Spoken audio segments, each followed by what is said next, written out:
Selamat pagi jemaat sekalian yang dikasih Tuhan. Kita ketemu di saat teduh online pada hari ini. Kita akan belajar satu firman Tuhan di dalam Lukas pasal 22 ayat yang ke-47 sampai 53. Seringkali manusia itu tidak pernah puas dengan dirinya. Hanya pingin sekali tampil beda dengan orang-orang lainnya. Seringkali juga kita pingin lebih wah daripada yang lainnya. Kenapa sih? Orang itu ingin lebih wah daripada yang lainnya. Pada hari ini kita bisa melihat satu tokoh daripada murid Tuhan Yesus. Setiap kali kita menjelang Paskah, setiap kali Paskah, kita selalu teringat akan satu tokoh ini, yaitu yang namanya Yudas Iskariot. Siapa Yudas Iskariot ini? Yudas Iskariot adalah seorang murid Tuhan. Dia dapat berkat daripada Tuhan. Bukan satu, bukan dua, tetapi ada 3 berkat yang Tuhan berikan kepada dia. Apa aja berkatnya? Yang pertama, dia menjadi murid daripada Tuhan. Yang kedua, dia selama 3,5 tahun dia selalu mengikuti Tuhan. Menjadi berkat bagi dia selalu belajar bersama-sama dengan Tuhan. Yang ketiga, dia juga dipanggil menjadi seorang rasul daripada Tuhan. Saudaraku sekalian yang dikasihi oleh Tuhan, dia mendapat berkat yang luar biasa. Tapi ada satu ayat yang luar biasa juga yang Tuhan katakan di dalam ayat 48. Dikatakan, "Hai Yudas, engkau menyerahkan anak manusia dengan ciuman."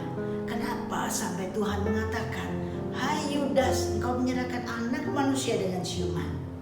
Kenapa dia menyerahkan anak manusia? Dan kenapa harus dengan ciuman? Kita bisa lihat di sini.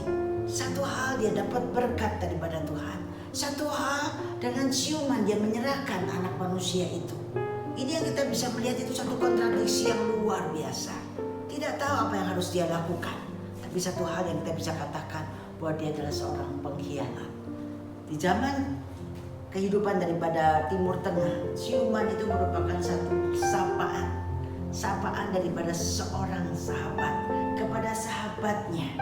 Saudaraku sekalian yang dikasihi oleh Tuhan, bagaimana sikap daripada seorang Yudas kepada Tuhan Yesus?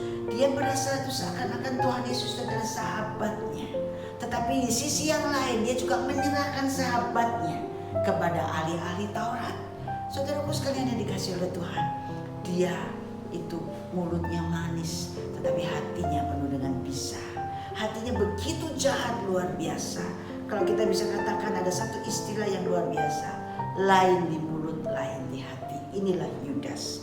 Saudaraku sekalian yang dikasihi Tuhan, kalau kita tanya, apakah Yudas itu menikmati apa yang dia lakukan? Seakan-akan kita katakan bahwa dia menikmati apa yang dia lakukan. Selama 3,5 tahun dia ikut Tuhan, itu yang dia lakukan. Dia bermulut manis tetapi hatinya busuk. Dia seakan-akan dia merasakan itu adalah suatu hal yang luar biasa. Bagaimanakah dia bisa seperti itu? Mengapa dia bisa seperti itu? Cuma satu alasannya. Karena dia tidak pernah puas hatinya. Dia tidak pernah merasakan puas di dalam kehidupannya. Dia selalu ingin lebih dan lebih lagi. Dia tidak ingin sama dengan murid-murid yang lain.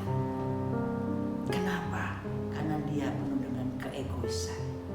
Ego inilah yang menyebabkan dia dipakai oleh iblis untuk menjadi seorang pengkhianat.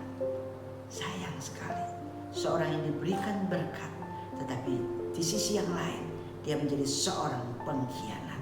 Saudaraku sekalian, jemaat sekalian yang dikasihi oleh Tuhan, bagaimana kita belajar daripada seorang Yudas? Kita mau belajar dari seorang Yudas.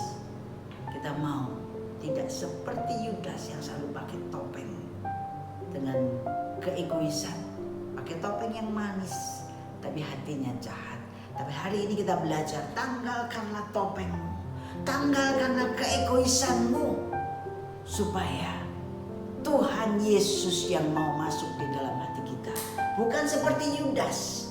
Yudas memakai topeng dengan kebaikan dia, tetapi itu cuma topeng keegoisannya. Sehingga apa? Sehingga iblis yang masuk di dalam dirinya. Saudaraku sekalian, jemaat sekalian yang dikasihi Tuhan, kita mau belajar. Kita mau menanggalkan topeng kita. kita, membuka topeng kita, membuka keegoisan kita, sehingga apa?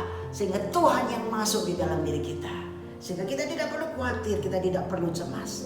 Di zaman sekarang ini, di suasana seperti sekarang ini, kita rasa khawatir, kita rasa cemas. Kenapa? Ada virus corona. Tapi saat ini kita tidak perlu khawatir, tidak perlu cemas. Karena ada Tuhan menyertai kita. Di dalam suasana apapun kita nggak perlu khawatir, tidak perlu cemas. Ada Yesus menyertai kita. Amin. Jemaat sekalian yang dikasih Tuhan, mari kita masuk di dalam doa. Tuhan Yesus, kami tahu Tuhan, satu rahasia yang besar, bahwa kami tidak perlu egois Tuhan. Kami mau menanggalkan akan topeng kami. Kami mau membuka topeng kami, topeng keegoisan kami. Kami mau Tuhan menjadi apa adanya, sehingga Engkau mau masuk di dalam hati kami, dan Engkau mau menyertai kami, sehingga virus corona datang kami tidak cemas, kami tidak khawatir karena ada Engkau beserta dengan kami. Terima kasih Tuhan. Di dalam nama Tuhan Yesus kami berdoa. Amin. Amin Bapak Ibu sekalian. Tuhan Yesus memberkati.